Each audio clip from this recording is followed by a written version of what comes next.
My people, na good morning, na good afternoon, na good evening. I greet you all according to una time.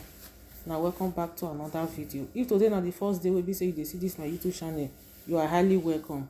My returning subscribers, I love you all so much. Thank you for always coming back to watch my video.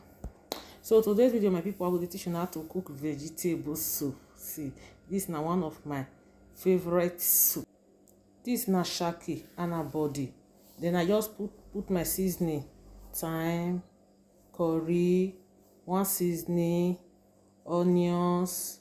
Then I can cover am, make it cook. So as we dey cook, I will introduce the ingredients to una. So my people, wetin make me like this soup? This soup you fit use am eat anything: yam, plantain, rice, eba, swallow, pounded yam, potatoes, anything you fit use am eat. And na wetin make me like this soup. So after the shaki and their body don cook for like 10 minutes, then I can put my turkey. I dey like turkey inside my vegetable soup. I know say shaki and her body dey strong pass turkey, so na make me fair cook that one for like 10 minutes. So before I can add my turkey, then I can put water joiner, then I can cover and make it cook. So my people, the meat don cook already, so I don set that one aside. So for my pan, then I can put red oil.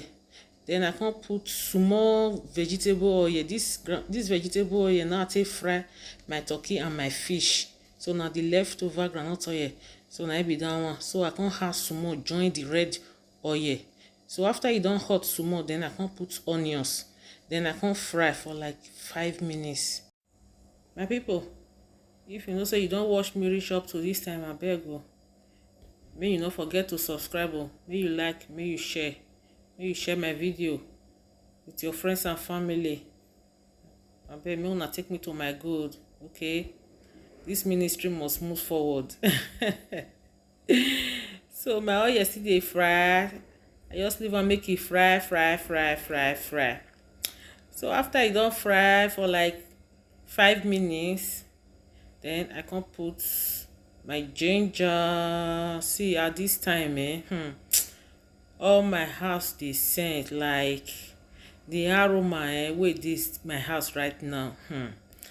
I know say my neighbor now, they go dey wonder say, mommy great don still dey cook again. And so not be my fault to say I sabi cook. Not be my fault, my people. So after it don fry small, then I can put ogiri okpei.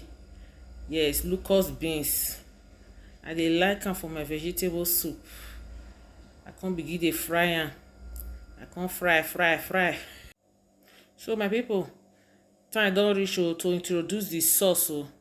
Then I can put this now blended fresh pepper, onions and red bell pepper.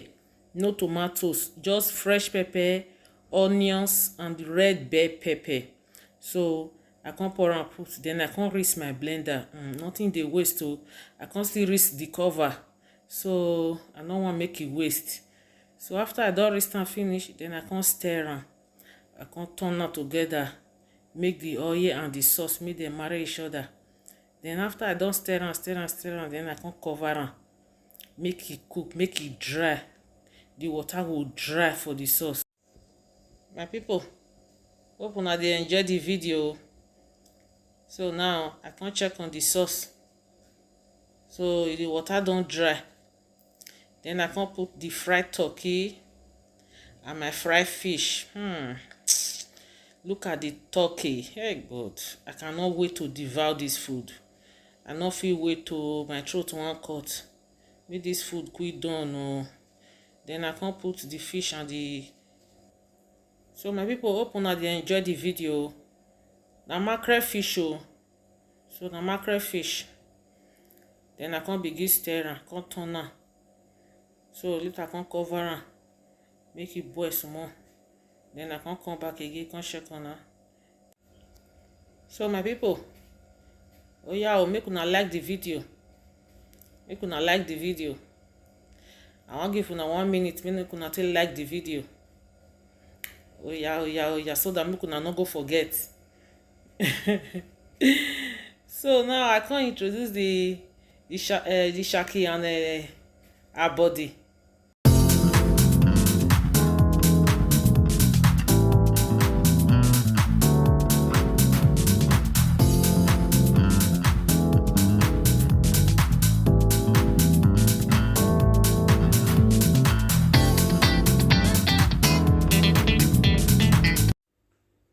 my people, time don reach o.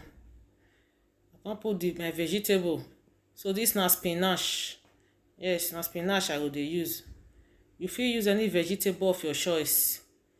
Okay, you fit use any vegetable of your choice. Then after I don put the vegetable, then I come turn am together. I come turn am, stir am. Look at that. This vegetable soup na oga. So I come add crayfish.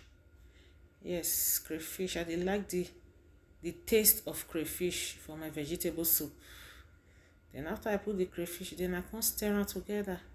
Then I come cover am, make e cook for just 1 minute. Vegetable no need to cook too much. Just 1 minute. Vegetable no need to cook too much. So my white rice, I don cook am already. So that one dey one corner, dey wait for the vegetable. Na white rice na me and my family go dey enjoy this vegetable with. So my people, I don taste for salt. Everything just dey okay.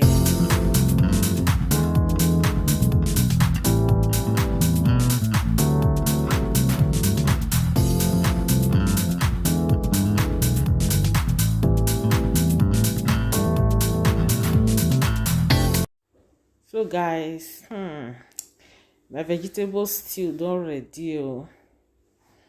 Don ready o. As I dey here now, I dey hungry. I cannot wait o.